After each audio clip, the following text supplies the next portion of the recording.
दोस्तों नमस्कार। UN reform को लेकर भारत पिछले कुछ समय से आक्रामक रुख अपनाए हुए है। भारत की तरफ से लगातार इसे लेकर बयान आ रहे हैं। उसने यूएन के परमानेंट मेंबर्स के खिलाफ मोर्चा खोल रखा है, जो इसमें किसी तरह का बदलाव नहीं चाहते। लेकिन भारत के कड़े रुख से ये देश भी बैकफुट पर खड़े नजर आने लगे हैं, क्योंकि भारत को इसके लिए 100 से ज्यादा देशों का समर्थन मिल रहा है। इसी कारण हमेशा से यूएन में भारत के खिलाफ रहा चीन भी अब बदलता दिख रहा है। इस पर पिछले कुछ ही दिनों में हमने भी कई पोस्ट के माध्यम से आपको नए अपडेट दिए। वहीं अब ताजा खबर चाइना की तरफ से आई है, जो कि यूएन रिफॉर्म को लेकर है। इसके साथ ही भारत को लेकर भी उसका क्या रुख है, इस पर भी हमारी आज की पोस्ट होने वाली है। नवभारत टाइम्स के हवाले से आई खबर में बताया गया है कि चीन के पूर्व विदेश मंत्री ने अपने बयान में कहा कि यूएन रिफॉर्म में विकासशील देशों को मिले ज्यादा प्रतिनिधित्व, यह मांग चाइना की तरफ से की गई है। यहाँ चीन ने खुलकर तो नहीं, लेकिन इनडायरेक्टली भारत का सपोर्ट किया है। इससे यह बात तो क्लियर हो जाती है कि लंबे समय से भारत जिसकी मांग कर रहा था, दबाव में ही सही चीन उसका समर्थन कर रहा है। और यही चीन भारत की यूएन में एंट्री के लिए सबसे बड़ा रोड़ा है, जो वीटो करके भारत की मेंबरशिप को रोकता है। बाकी के परमानेंट सदस्य जिसमें अमेरिका, ब्रिटेन, फ्रांस, रूस फिर भी भारत का समर्थन करते हैं। रूस ने तो बहुत बार यूएन में भारत का समर्थन किया है, और वह भी तब जब ज्यादातर देश भारत के खिलाफ रहते थे। और पिछले कुछ समय से देखे तो फ्रांस के साथ भारत के संबंध काफी मजबूत हो रहे हैं। फ्रांस की तरफ से बयान भी आया था कि यूएन में भारत को परमानेंट मेंबरशिप न मिलना यूएन की कमी को दर्शाता है। भारत को इन देशों के साथ ही विश्व के अधिकतर देशों का खुला समर्थन मिल रहा है, लेकिन इनके समर्थन के बाद भी चीन भारत के खिलाफ खड़ा है,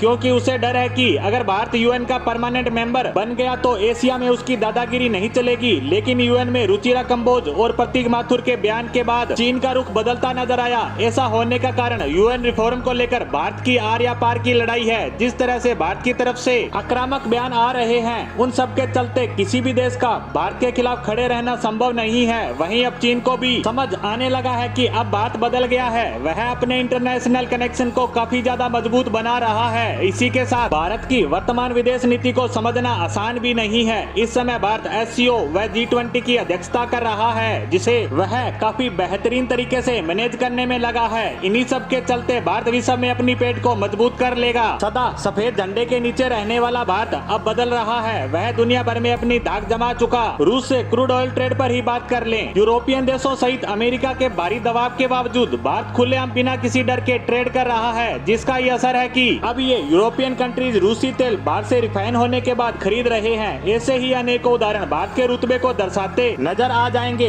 अब वापिस चीन की बात करते हैं कि चीन का बदला रुख भारत के उस बयान के बाद दिख रहा है, जब भारत ने कहा है कि अगर यूएन में नए मेंबर को वीटो नहीं मिलती है तो इन 5 देशों के पास वीटो पावर रहने का भी हक नहीं है। इसका यूएन सचिव ने भी समर्थन दिया। उसी के बाद कहा जा रहा है कि यूएन के स्थायी देशों के लिए अब चुप रहना मुश्किल होगा, और अब चीन का विकासशील देशों पर बयान आना इसी संदर्भ में देखा जा रहा है। यूएन रिफॉर्म को लेकर चीन के हालिया बयान पर हमारी आज की पोस्ट को यहीं समाप्त करते हैं। धन्यवाद।